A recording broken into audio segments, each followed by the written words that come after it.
here we go. Welcome, Collective, to another great episode of Brews and Builds. And this episode could not have been done except by our amazing patrons. Whether you're part of the Collective, Squeeze Choir, BigTucks, Mr. Combo, Storm Count, it doesn't matter. We love you guys and thank you for the support. Hey guys, welcome to episode 125 of CMD Tower's Brews and Builds. I'm MrComboNumber5 and my fellow host is the nemesis of reason, BigTuck. I think you've used that one before.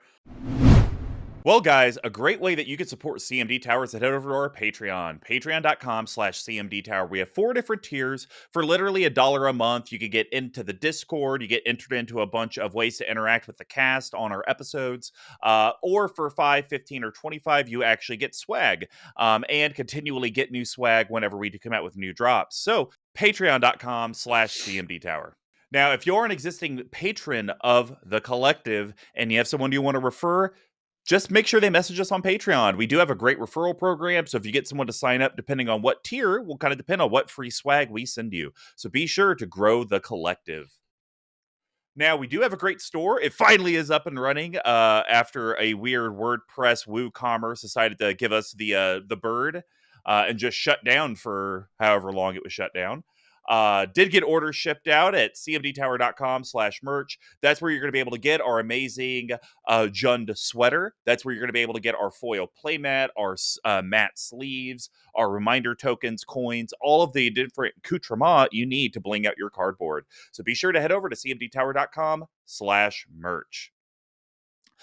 Also, you've probably heard myself and others talk about their amazing playtest cards that we've used in the past, whether it's when we play with our local play group or even when we do specialty episodes like the Najila episode upcoming or even the Game of Thrones episode. You should head over to abyssproxyshop.com, use the code CMDTower to get 10% off your order. That is stackable, so any other existing discounts on the website, you will get in conjunction with your 10%. And the great thing is every order you do with them, CMD Tower does get a little bit back, so we can keep the lights on and continue to improve that content. So if you need a playtest or proxy card, abyssproxyshop.com. This video wouldn't have been able to be done without our video engineer at _tcoats. Tyler does all the video editing for CMD Tower. So be sure to follow us on YouTube, watch the videos, let us know what kind of content you want to see. So that way we can constantly improve it and get those numbers up. So Brews and Builds is our deck tech series. Since we conquered the path to 32, the 12 themes of EDH decks, we have moved on to the classic brew from day one, Brews and Builds, with a traditional episode. So we describe the brewing of decks similar to how beer is brewed. So we broke it down into 4 different categories. Then to wrap up the episode, we have a bottle capping. These are going to be big textonized cuts and adds to the deck. They're going to be under $50, under $5, and a no budget recommendation. We just can't talk about mana-only lands. So without further ado, let's get brewing. Boom. Today, we, in episode 125, BigTuck beat me to the deck, so therefore I can never build this. Oh, you wanted to build this?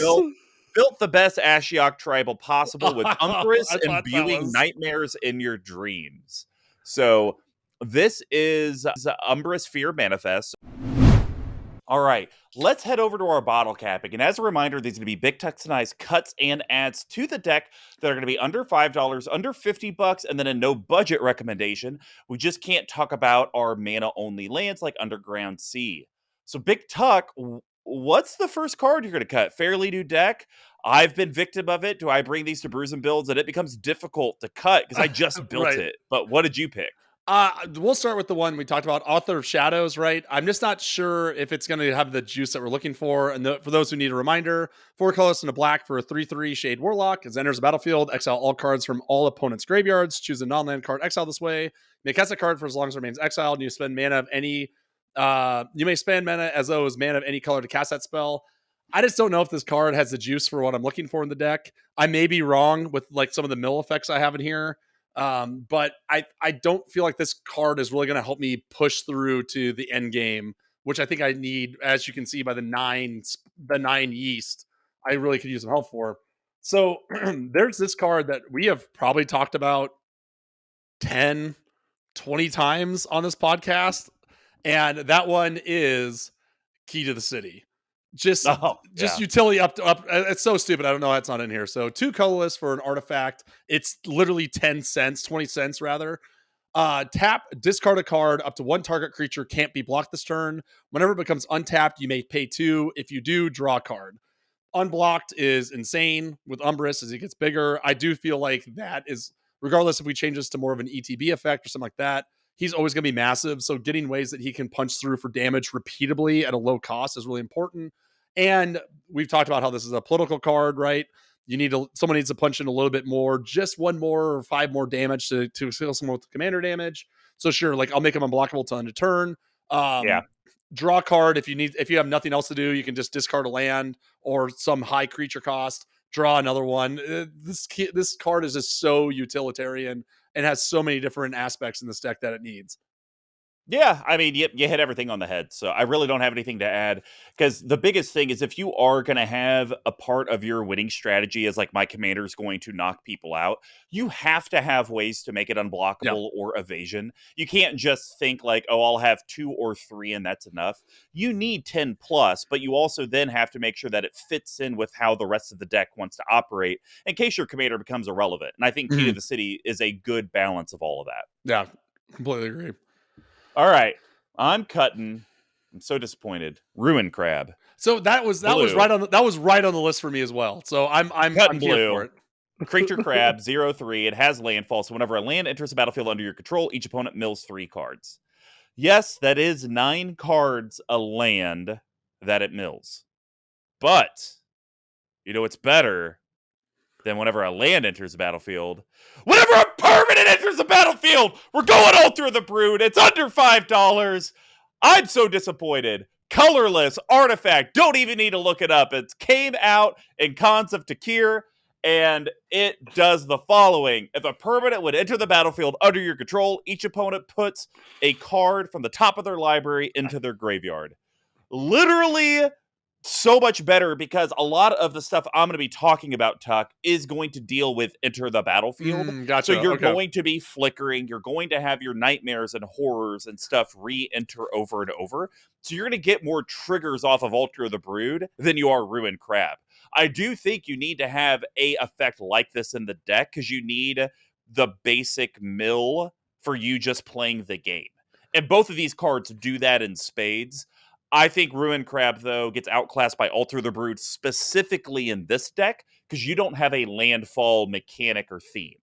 Yeah, If fair we enough. were in Simic, Yeah. totally different. I think I would put Ruin Crab over Alter the Brood. I mean, I'd probably do both. But if I had to pick one, Let's be honest I with would you, do I'll do Ruin Crab both. in that. But I think in Dimir's not known for getting a lots of lands. You don't do a Crucible of the Worlds type of rigmarole. So I think if we just swap those, you'll get more consistent Right. effects. I only own 1 copy of the Altar of Brood. I'm not going to have to buy another one, so maybe I'll get a playtest just for funsies. Proxies! But AbyssProxyShop.com! yeah, there you go. But what I was really hoping, I know you're probably going to have you always have good recommendations, but more importantly, I wanted your opinion of looking into this is what cards need to be cut, right? Because I think that will help me. That helps me a lot. And Rune Crab, again, it's in the spice. It was like right on the block of being like, well, what if I hit 7 lands, what's the odds I'm going to play another one at any point in the game? Yeah. And the other issue, I have a Ruin Crab. It's kind of a dead drop later in the game too, if I'm like not drawing cards out. So, I don't know. It's so hard, right? Like the upside of Alter the Brood is very high. I just have to get a few more reps in with this guy to figure out if that's what we're going to do. But I do like how you're playing it towards that ETB effect. Yeah, I just think we need to go a little bit more there. But I'm curious, Tuck, under 50, the budget opens up a little bit more. What are you doing? I am going to cut a card that I really like, but I don't think is a good enough card in this deck. So I'm actually going to cut Thief of Sanity. So a colorless, a blue and a black. It's a 2/2 flying Spectre. If it was a Spectre Nightmare or Spectre Horror, no questions it's going to stay in the deck whatsoever. But it doesn't do that much. So it's a 2/2 flyer. Whenever it deals combat damage to a player, look at the top 3 cards of that player's library, exile one of them face down, and then put the rest into their graveyard. For as long as that card remains exiled, you may look at it, you may cast it, and then you may spend mana as those mana of any type to cast that spell. It's a really cute card. you're only getting one exile a go with it. And I would say this, I'm okay with you cutting it because you're cutting Author of Shadows, yeah, because they both do a similar effect that Gaunty cast it yeah, whenever. So it's like if you're going away from that, yeah, Feast of Sanity, put something else in. it's cute, but not quite good enough. So I am hoping that this card is going to spike in price because I just bought 4 of them. But we talked about exiling cards from opponents' graveyards, right?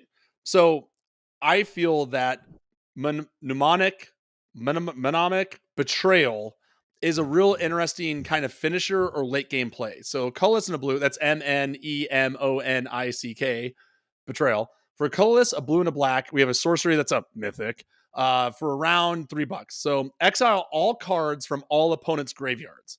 You may cast those cards this turn, and you may spend mana as though it were mana of any type to cast those spells. At the beginning of the next end step, if any of those cards are made exiled, return them to their owner's graveyards, then exile Mnemonic Betrayal. So this is a card that I want to play in the Yeast package for 2 reasons. One is that if it's late game and I have Umbris out with evasion on them, this is going to give them a huge boost if I haven't gotten to Yeah. anyone and be able to knock someone out, right? The second thing is if I do get mana flooded, and like we said, this deck is hurting for mana rocks, right? But there could be the time where I'm going to the end game, Umbers costs 15 or whatever, and I just need something to try to get value out of other people's graveyards. I can play this and then maybe find like a really powerful removal spell, a big creature, something like that, right? So it's not the best card at all situations, but I feel like where it matters, it's really going to be a big shift in the mid to late game. Oh my gosh.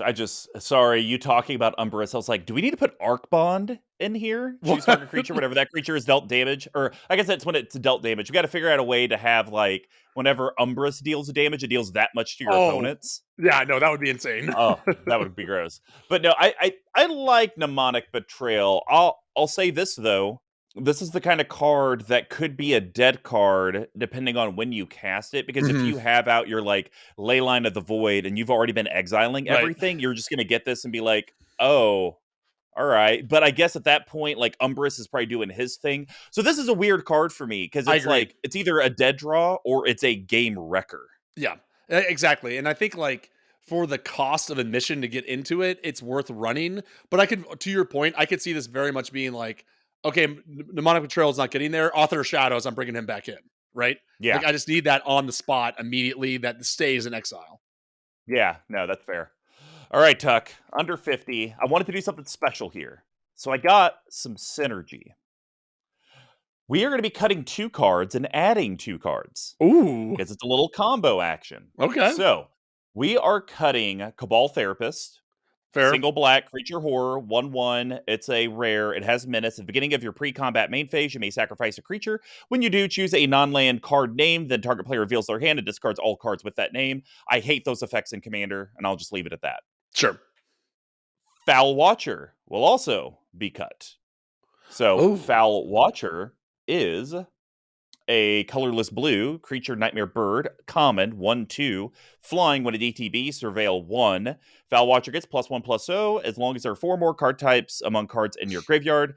It's literally a nightmare that gets a thing once, and I don't even know if you'd want to flicker it over something else later in the game. So I these are just think both.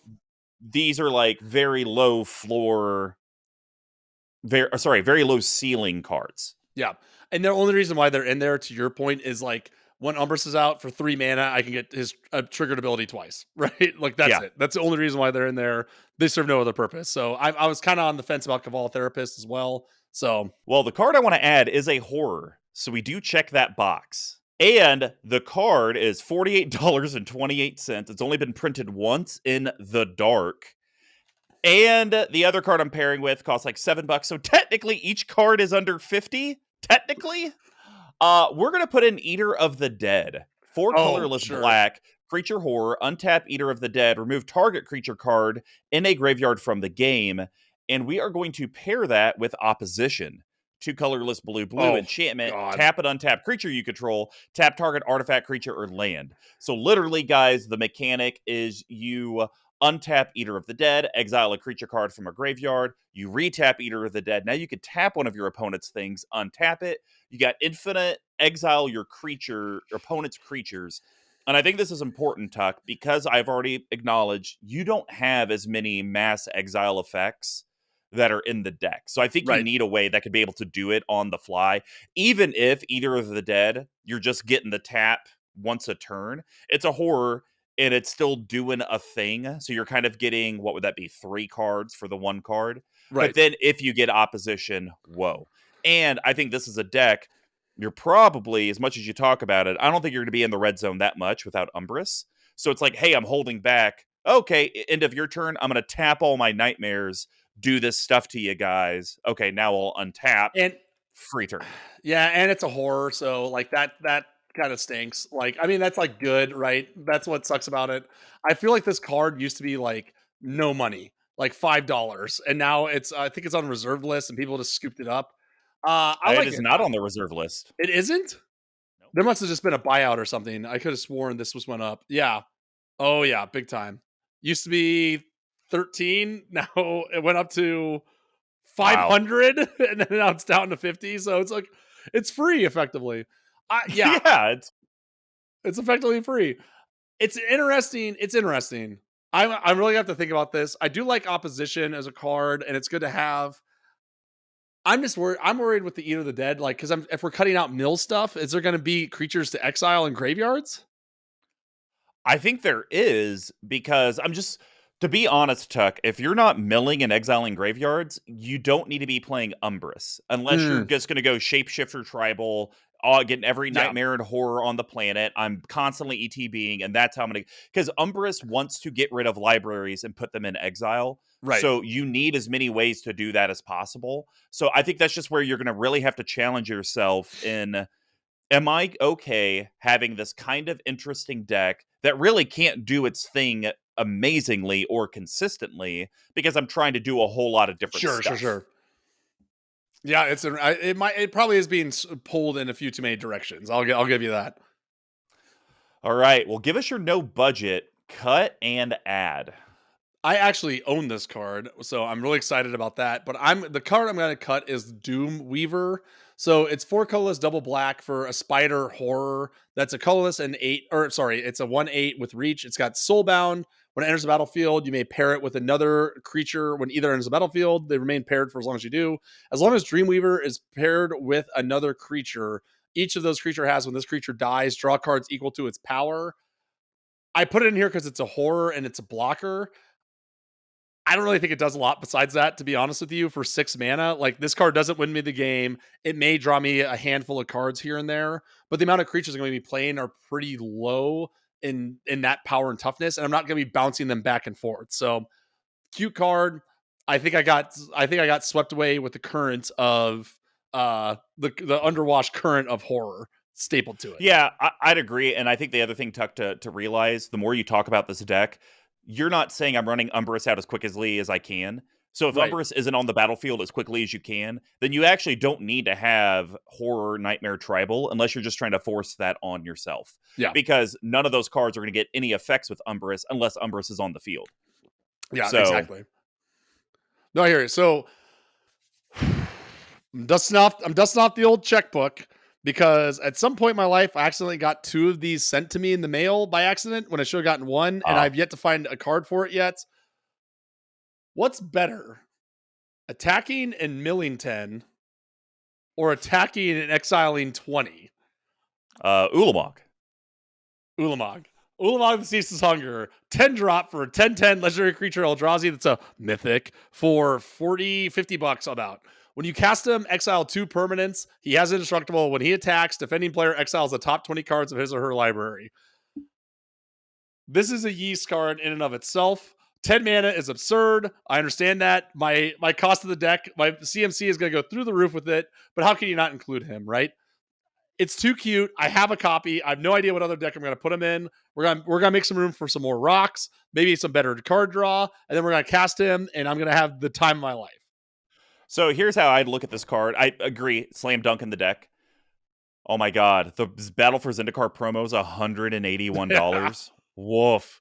All right, so here's the thing with Ulamog.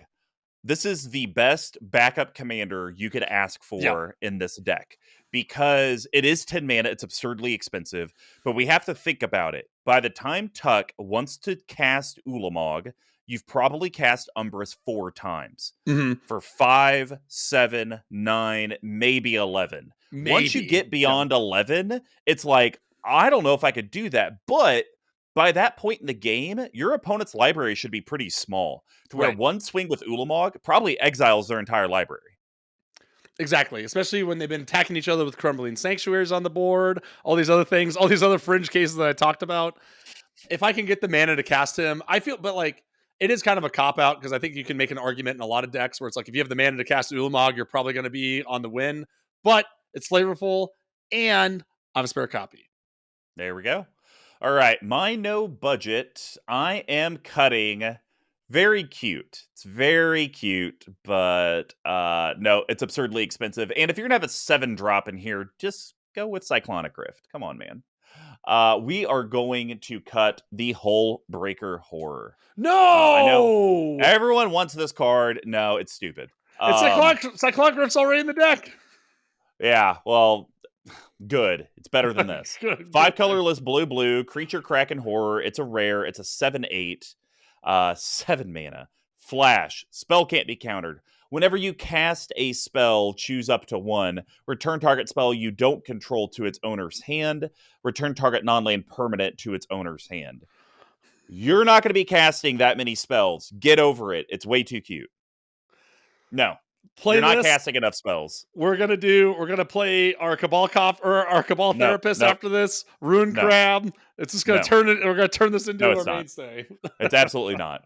But the card I want to add, though, you can get for $9. 9 times. And it came out in Modern Horizons Dose, not my baby, but pretty close. Close. It's like second cousin. Deathoi Voidwalker. Oh yeah. Black. Creature Deathoi Rogue 3/2. It has Shadow, so it can only be blocked and it can block and or be blocked by only creatures with Shadow. If a card would be put into an opponent's graveyard from anywhere, instead exile it with a void counter on it. You can tap and sacrifice Dathoi Voidwalker, choose an exile card an opponent owns with a void counter on it. You may play it this turn without paying its mana cost. So I feel like usually this card's used in decks where you can abuse the effect, like you're constantly bringing it back and forth. Yeah. I don't think you need it for that. I think, honestly, this is a great Leyline of the Void backup with the potential of, do I want to cast? Like, do I want to stack my replacement effects in a way that this card actually gets a void counter? Because I might actually want that later. That seems pretty cool. So no, this card's an absolute slam dunk. I only have 1 copy, and it's currently in my Rogues deck, or else it would be in here immediately. However, I'm sure our pals over at AbyssProxyShop.com. I'm sure they could whip me up a playtest. This card, I mean, this card's insane. Like, it's worth every cent of the $9 it costs. It's hard pressed for me to think about a lot of black decks that I wouldn't want this in. It's so pushed, and it's a 3/2 that's unblockable as well, right? So, if only it was 1 power, this would so go in Shirai. Oh god, my that'd be so good. But Tuck, we're not done. We got bonus round because there's some glaring shit you don't have in here, buddy. So we're gonna take 3 minutes and we're gonna run through this. I got other cuts for you. Cut Reflections, obviously. Sure. And we're also gonna cut Phyrexian Revoker, 2 colorless artifact. It's probably a little too cute. 2/1. When it ETBs, choose a non-land card name. Activated abilities of sources of the chosen name can't be activated. That is, it's once again, we're in a singleton format. Get it out of here. Sure. You're putting in Conjuring Closet and Panharmonicon, right? Like, you're putting I have them lying in. around. So if you guys aren't familiar, Conjurer's Closet allows you to blink a creature at the end of your turn and bring it back, like one of your own. ETB effects. Panharmonicon, I believe that doubles ETB effects, which your deck does. So I just don't see any reason why you don't have these in there. Yeah, like I knew that this was coming at some point of doing this bounce stuff. I think if we're doing that, we should put in Bone Shards or whatever it's called, or Crystal Shards. Bounce of Crystal Shard. Thanks you very much. I have them lying around, and I'm happy to put them in. I'm happy to put Reflections of Lit-Jara back into the trade blinder where it likely belongs. Well, guys, thanks for making it until the end of the episode.